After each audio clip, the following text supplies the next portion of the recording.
Hey friends, welcome back to the video. Just wanted to say you can see the bankrolls down. I had a couple of streams offline. Didn't feel great. We lost a couple on AIM 5-0 and we've had a couple of days off. So, we got to a point where my head got to a point where I felt like I couldn't win anything. So at that point I decided to take a break off and, just have a couple of days, play a couple of video games like I got Civilization 6. I wanted to play that. Played that for a few times, and then just a few runs, and at least have a day off. It's probably 2 days off in total, and then we're coming back. So I just felt like I was like I couldn't be bothered. Couldn't beat the game. I know I can beat the game. There's a reason why I got up to 10-0 to begin with, but I was just struggling, and it was because my game is pretty strong. It's because my mindset wasn't right. So a bit of discipline there. Just took some time off. So hopefully play a little bit better today. As you can see, because we're about just under 110, I've actually gone to 2-0 just for a precaution as well, just to go from there. All right, I'm gonna check raise with King 8. And also sometimes when I'm not streaming as well, or doing videos, I'm doing less talking as well. Maybe I'm doing less thinking. So this way I'm actually forced to actually talk as well. It's a good river. We've got the nuts here, the effective nuts. Can call. Also, what happens too is when you're trying to adjust your game, you try and improve your game all the time.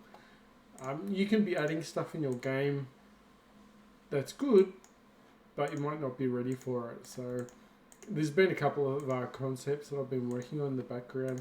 Probably had negative effects. What typically happens when I learn something is I start off really bad, and I'll end up losing a lot more than I'm trying to gain. But then you end up finding where it belongs in your game, essentially. But yeah, for now. Also, there's another thing too. Something that I haven't been doing, which seems to be pretty important these days, is the overbet.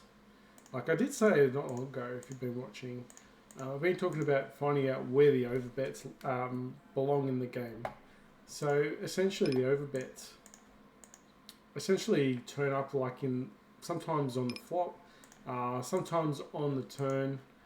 It's usually when you've got a decent hand, people are actually chasing draws.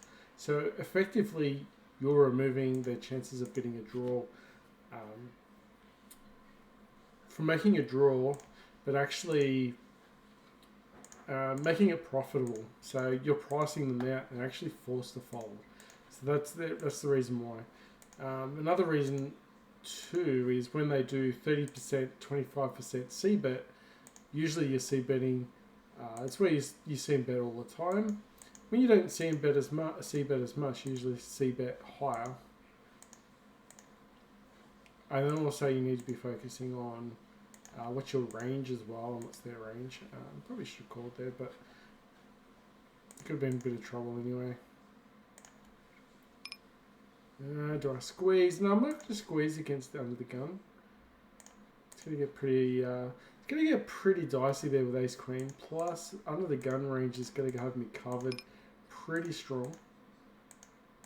Oh, I got two pair, but cannot be overly excited. Now that he checked there, he could either have a good flush, or he could just have a strong ace and he could pay us off.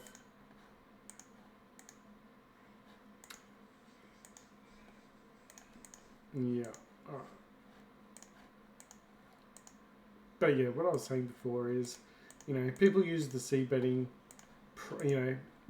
recently I've learned not to c-bet as much in certain scenarios, like multi-pots. Also, you shouldn't play aggressive out of position. It really depends. Like if you're heads up and you've got like an overpair, or you're trying to build the pot, obviously, and you've got the nut advantage, you should be building the pot naturally. You can do that with check raising as well, but at the same time, when you go in for a check raise, if they don't actually bet, then you're going to be actually running into problems as well. Got an open ender, but can't be extremely happy here. Got sort of like a bluff catcher, but at the same time, if he's got a jack, he can make some money out of that one. That should be fine. But yeah, we really need to just keep categorizing hands, whether it's a value hand, a bluffing hand. What do they have in their range as well? We've got a gut shot here. Alright, ace king. Fold that one. And also a lot of things I was learning as well. It's probably not legit for the micros, and the micros can be all the way to 10NL. I'm not saying there's not good players at 10NL, but it's still, bluffing, check raising. Sometimes, you're building a pot up, but they're not going to be folding a weak ace, so to speak. And that's why you actually do, you go for the value bets, because they don't fold the weak aces. When you do ace king, ace queen, you can just keep valuing them, and just be careful of sets, and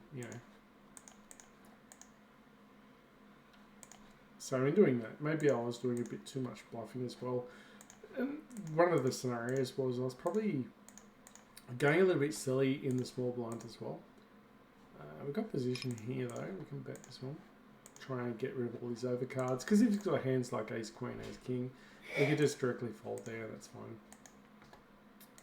Alright, we can bet here. He's not going to have a 5 or a queen most of the time. Just defend our hand against better. But his equity, see if he's got an ace, he's just folded it. So it's important in certain scenarios to actually play quite aggressive within reason.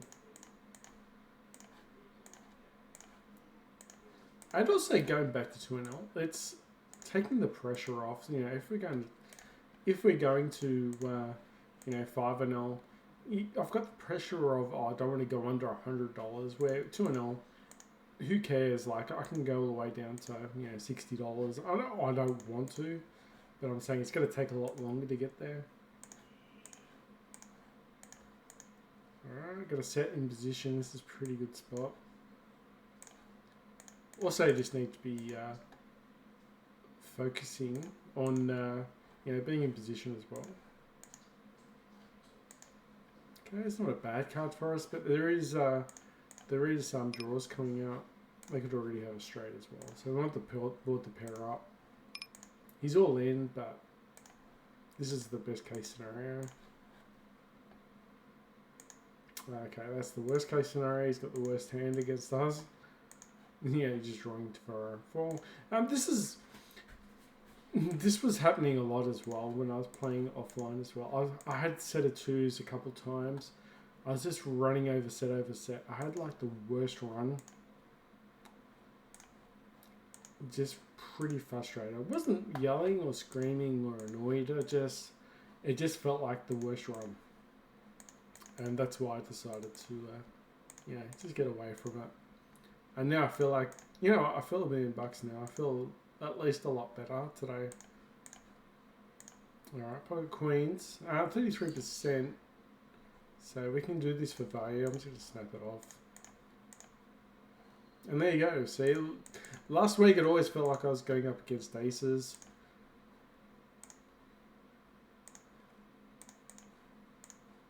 No spade, please. Thank you. So I didn't know, it was very dangerous I didn't cash out there. But we didn't. I mean, I was running that bad that, surely now, like this is the flawed thinking that, just because it hasn't happened, it's happened, I've had the worst luck in history, now we can actually, actually not think that way. Alright, snap that off. If he's got a set or book, so be it. Alright, perfect. Not going to cash that one out either, but he's just drawing to a king. Or a 2. Alright, perfect. Raising there with those still suited.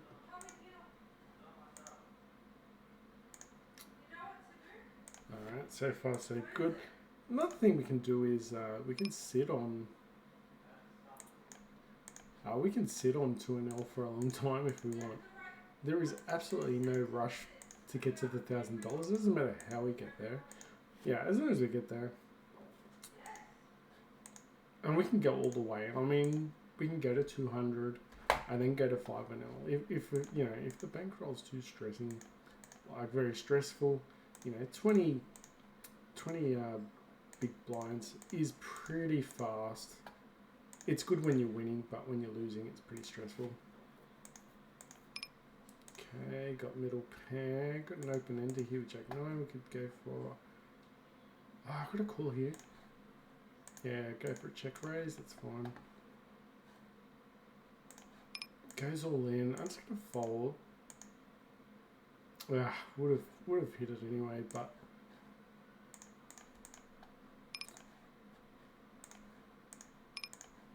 maybe you should have just checked there. Check call. But that's fine. Next time I'll just check call and win that hand. Alright, let me know in the comments if you'd actually call an open ender on the flop. Probably should do my homework with that one, especially with open enders. I know with an open ender flush draw, it's pretty much a given. But I think I think it's 25% chance. So you got a 1 in 4.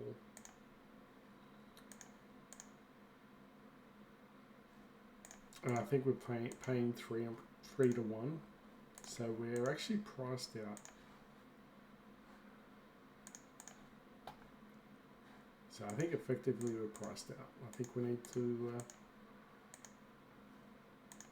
call when it's less. Because I did actually do a little bit of homework when it comes to, finding out the pot odds. So like an open end is like 4 to 1. Let's go. Alright, let's build the pot. We've got the nut advantage here. Well, actually, he did, but we have the flush obviously coming through. I'm going to raise him up with 2 pair. Position. Oh, nice. He's just going to fold here. Or is he going to bet? Ooh, okay. It's a nice river. I've got a book. He's got ace-8 with dead. And trust me, it did feel like they would have that. This guy could be calling with a 10. He could have jacks. Okay, he's got neither. Maybe he's got 7s.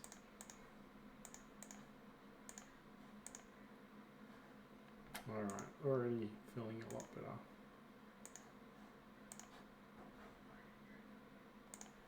I should have called maybe. Alright, Jack's a bet there. Take the opportunity. You just don't know what's around the corner. He could have Queen of Spades.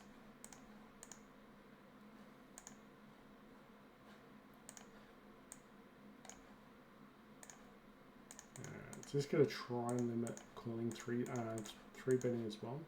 3 bets against us.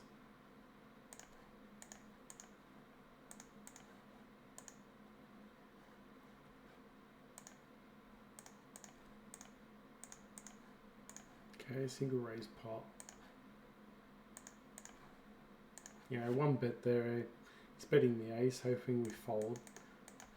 That's actually an exploit if you keep folding just because there's an overcard.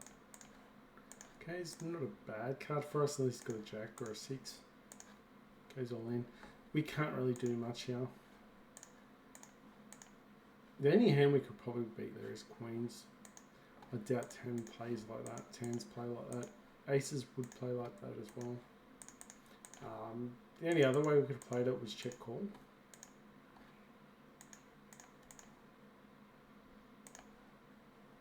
Could have actually went for a like 4 bet, but decided not to. Just gonna fold there, but we probably should have actually folded that pre-flop. Fold or 4 bet is probably the way to go there, because people realise that people don't 4 bet enough. So yeah, people don't bluff enough So people will actually fold to a lot of 4-betting, because mainly everyone will have like aces or kings with the 4-bet. Mainly aces, but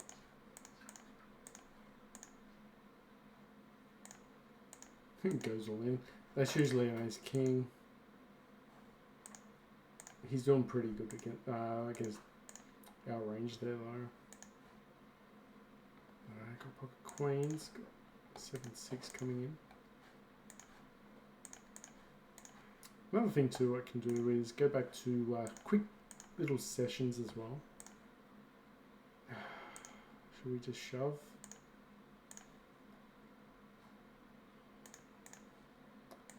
So we just 4-bet there. Alright, I'm gonna call.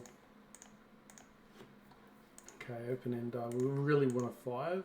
Having a 10 could be pretty dangerous, but really, is he Queen Jack's typically not gonna bet like that. That's not a great card for our range. We're pretty much dead here. The only thing that's, yeah, let's get out of there. Unless he's not happy with that, you know. But it's hard to imagine him missing that board when it misses us as well. Unless he's got like small pockets and he just realizes how weak we are and then throws a bet in to get us to fold. But essentially he's still got the better hands. We have him with pocket 2s.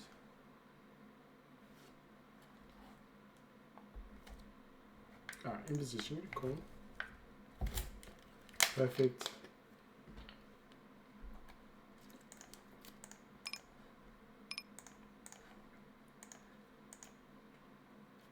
Alright, just gotta let him do whatever he wants.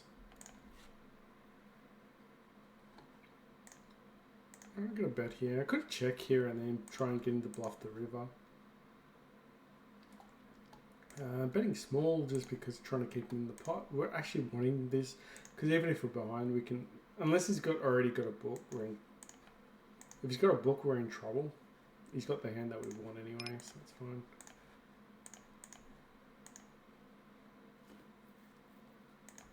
Okay, let's go. Board pairs up. We'll be in trouble, but so that's fine. So good to see that happening. Queen 9 have been opening up from under the gun lately. Maybe it's a little bit adventurous though, but also in our range as well. Ace 5 off, Ace 4 off, Ace 3 off. In certain scenarios, we'll be playing that. And because people don't 3-bet enough, 4-bet enough, you know, they only do the tightest tights 4-betting, then we can actually 3-bet to the life of us, you know, forever. I've got a king, but it's not great because there's 2 queens.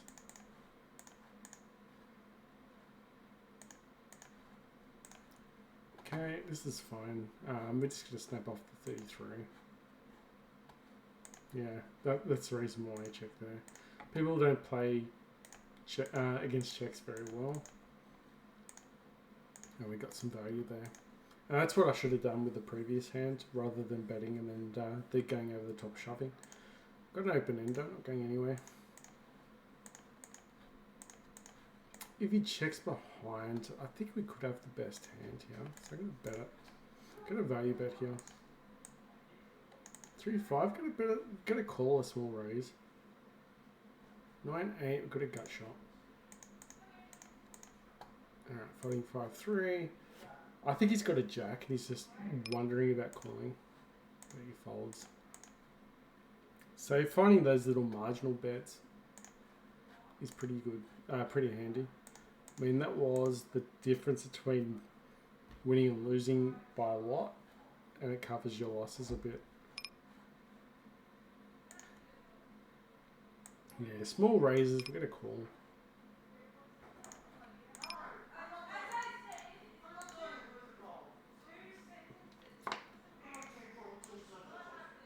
Alright, top pair, just going to check here, going into a passive stance. Just going to check raise. Got to the river, that's fine. Yeah, we got him here. Yeah, we got him. Perfect. Also, what it does is it actually helps you checking range here. Alright, got the book. Gonna bet this, try and build the pot up. We did have the nut flush draw, so we already got the second pair. Interesting, I don't know. The only thing we're worried about here is quads. You could have a 7 as well, though, I guess. Oh, can he? Why would he call it with an ace? Maybe he thought we were bluffing. Okay, he thought we were bluffing or something. That's a case of never overestimate your opponent, or underestimate your opponent for making a call. Alright, nines, just gonna let it go. We're gonna float with ace jack. Okay, we've got an open end, I'm not going anywhere here. Probably should have called with a6 offsuit. We do have positions, so even if he starts slowing down, we could definitely use that against him. It's a lot harder to play out of position.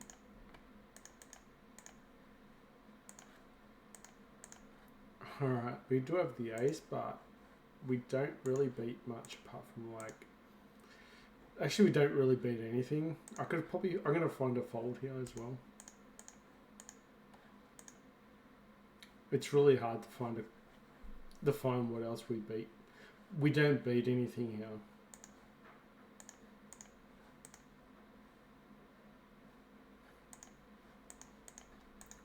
It's going to seem like a really tight fold. And it's like, what do you... But we don't actually beat anything. Unless he's absolutely bluffing.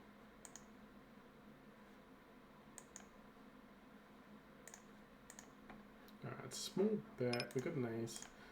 3 betting range in the button could be a lot. You know, he's still be quite wider than the ace jack. Alright, ace king, gonna bet this. Use position against him. We could still have the best hand here as well. Alright, ace jack. Gonna call one. No, I'm gonna fold actually. We're all run out though. Alright, check behind. He's got queens, it's fine. We had 2 overcards, so it wasn't like we were drawing dead. We still had a bit of equity there. Calling a lot of 3 bets in position though. Just not out of position. A lot of checking will go on the turn after we make a bet. Get some value here hopefully. And that's what happens. See, a lot of people actually fold on the flop, but yeah, 2 overs don't always just fold. You know, in position, when they're out of position, they're going to feel the heat after you call, and if they miss on the turn, they got nothing. They're going to feel the heat. You know, even here, they're going to feel the heat.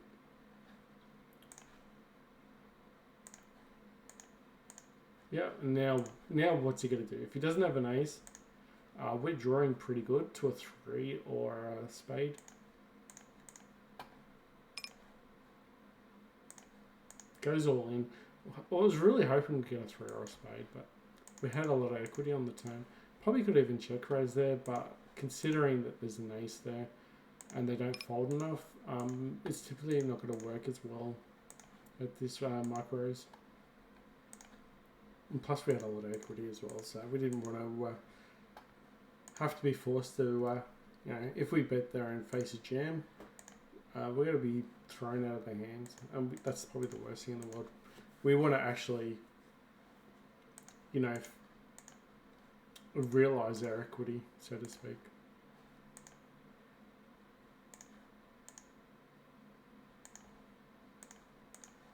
A bit more defending from the big blind today. Gut shot. Yeah, a bit more defending even against the small blind. 46%. Always got a bet there. That's fine. We've got second pair still. We've got a calling hand. We still got showdown value. If you bet quite big, we'll find a fold. But if you bet small, We could probably call here, and he might have small pockets. That's a decent sized bet, so I'm going to fold. I probably actually should have bet on the turn.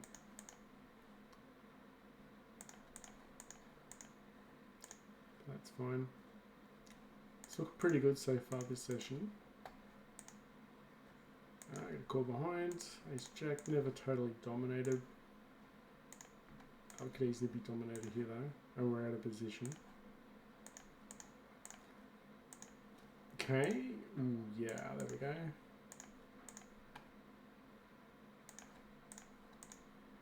Okay, got a double gutter? No, we don't.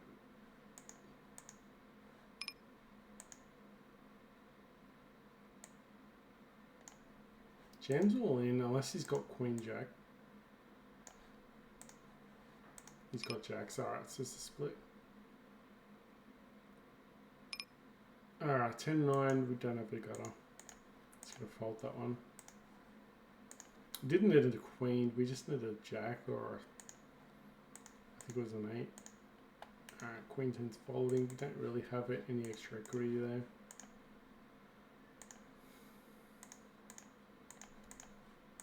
Yeah, I really wanted cards above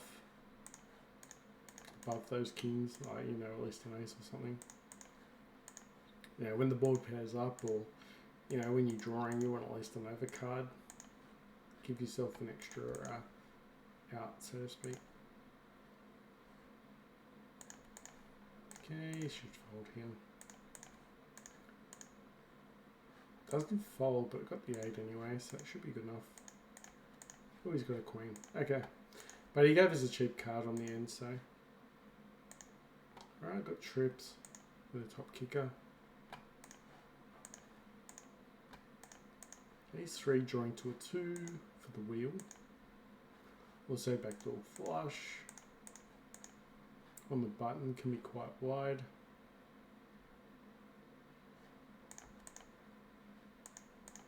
Okay, doesn't really help us here. Bet's quite big, maybe we get out of the hand. Alright, just gonna let go.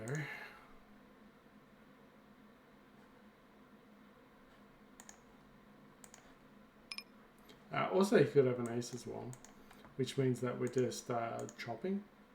So never winning the pot, but always losing. Or, you know, winning or to lose. Paying to draw is not typically what you want. You know, you don't hit your card, he wins. And then if you get your card, then it's a chop. It's just not worth it at all. Four's gone.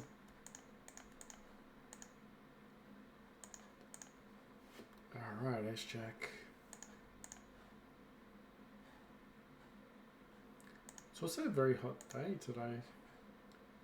Alright, so I'm going to call behind, keep everyone's junk in, especially their suit connectors with spades, hopefully. This doesn't typically help us. That's actually a bad card, that 7. Essentially, everyone could have a 7 in their range. They haven't bet or anything. I can value bet. Let's see what happens. Hopefully they call with the weaker ace. Yeah, there you go, perfect. A bit of value.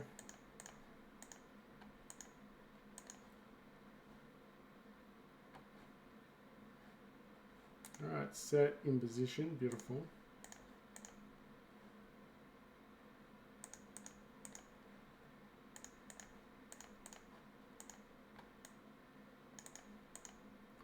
Just keeping the pot quite low here, unfortunately folds with the 8s. Okay, gotta put let go of this. I was really hoping to get another 3.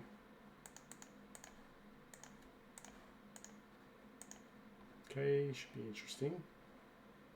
Okay, 9. Sometimes you can find value bet with second pair. He didn't find it though. Calling behind, if we hit a 3, there's no straights completed with the 3. So that's the reason why we called there. Well, you don't want to hit a set and then completes a lot of draws. You don't want reverse implied odds, that'd be the worst in the world. Ace Queen, just folding it out of position. Just a really tricky marginal hand. Ace Queen in certain spots. It can be a really good hand, but in certain scenarios like that, it's going to be an absolute nightmare. Alright, it's going to call here. Going to be quite deep stacked. I want to keep the pot relatively low. Okay, back doors. 2 pair. Alright, I got a bet here. You could have ace queen, ace jack. Happy to see a fold as well. Okay, this is not a bad flop. We've got potentially a lot of outs. You know, like jack was one, 5 of clubs would have been nicer. Now if he's hit clubs, he's going to raise us. He might overvalue. And that's another concept too. When you've got ace 3, you know, that doesn't block him from having king jack suited or king queen suited. So when you have actually ace jack suited, ace queen suited, you got to block a lot of their flushes that they're gonna actually overprice. So that's when your ace with the lower kicker suited hands actually come into play and actually become more profitable. So that's what I was trying to work out. You know, ace 2 is not that great because, you know, 3, 4, 5, you know, 6, 7 suited is actually a decent hand, so people will have that in their range. So that's the reason why ace 2 is not that great. But then you've got hands like, you know, ace 3 is really good because, you know, it's be a lot harder for people to have those straights against you, like the higher straights. I'm just going to call this pretty cheap. Continue the bet. Okay, not sure what he's got here, but we're in trouble, I think. Because what's he really calling with there?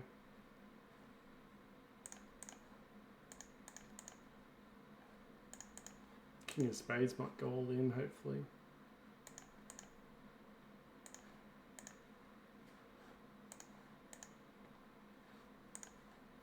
Okay, nice hand for ace 5. It's typically a hand that we haven't been playing, so that's another hand we've added into our range, ace 5 offsuit. So that's nice to see a little bit of value coming in.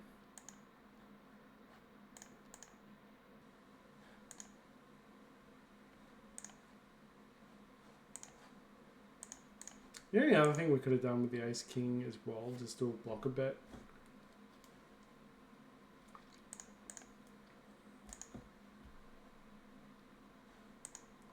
I get the free card. We'll call here. Yeah, jack nine's gone. Top pair, top kicker. Good kicker. It's the reason why you check. You check with when you got top pair as well. Protects your range. You're checking your range. That makes you hard to play against. Alright, I gotta check raise here though. Alright, we'll value bet this. He might have a flush though. If you get raised on, we'll fold. If he just calls, we should win. Perfect. Okay, we've got a set. Good news, bad news though. Ace queen gets there. Flush draws get there. Alright. Need the board to pair up. Alright, folding a set. It seems crazy, but look at that.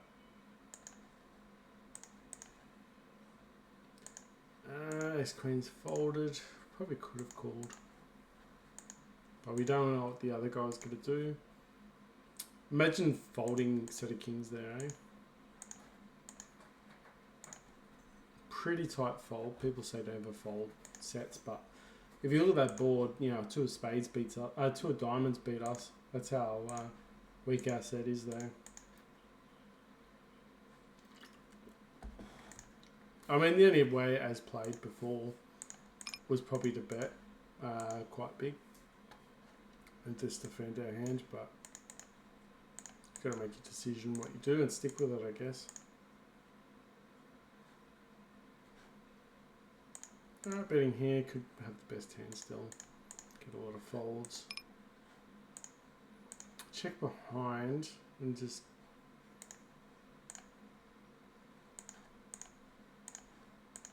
not sure what he's got at this rate. Alright. Nines, okay. Don't know if he's folding to a bet on the river.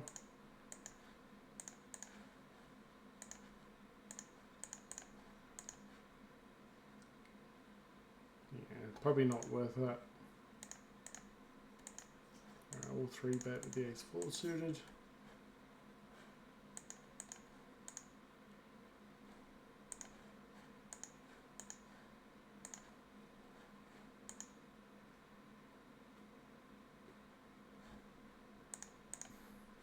Ace 9 offsuit was one that we added in.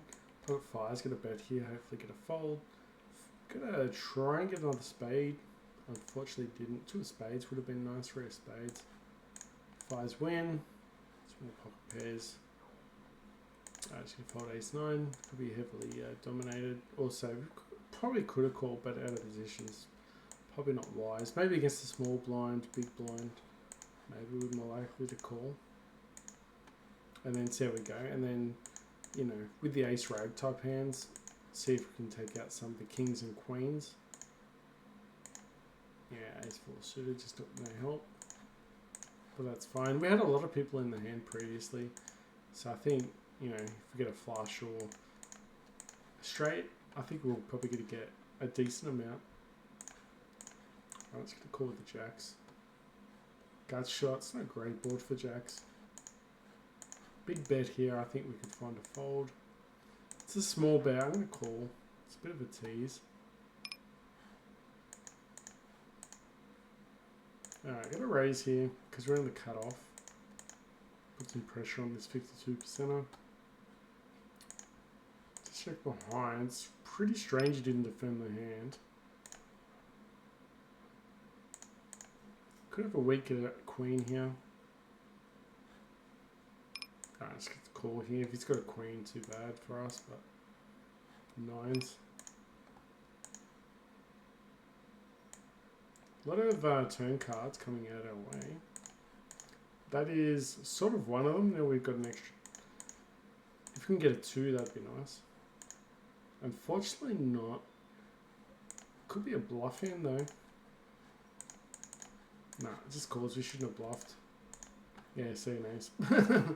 That's what we were doing wrong before. Just bluffing those hands.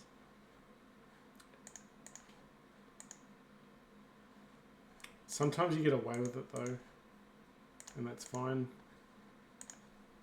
Other times you don't, obviously.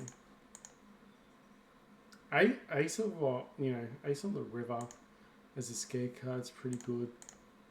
The board pairing up's pretty good, but yeah, when they've already got an ace in their hand, they're never folding at the micros. They're just so excited. Yeah, another hand we call any 10, any club now. You know, this is something we've added in.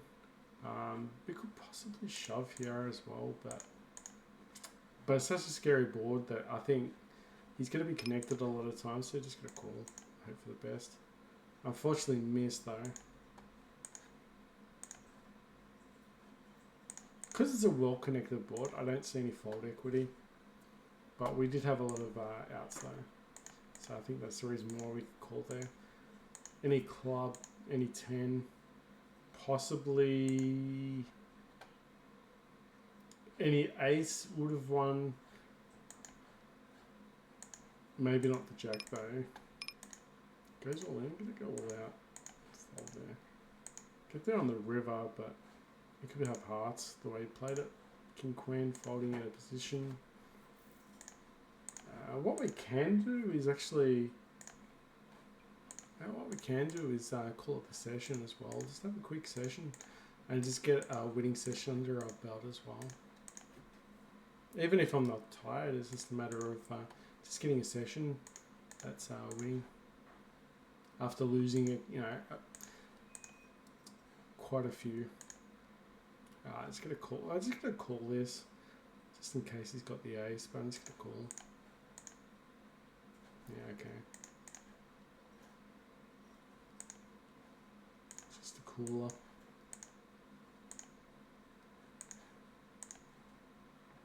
Alright, gotta defend the hand. Ace 10 if the queen comes out. It does come out with a straight. Could have had the best hand by then.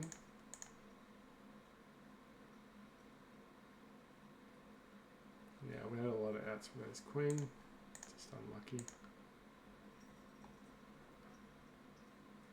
Alright, so what I'll do is I'm gonna stop the session there. Play this one hand, see if we can actually win it, but this is just typically a trick that you can do just to get yourself back into winning form, put some pressure off yourself. There's no point of rushing too much. As you can see, got 26 there. Let's add in. We didn't add too much. I think we added in $6 today, which is still pretty good considering it to an L. You can see now we're at 85 cash back, so.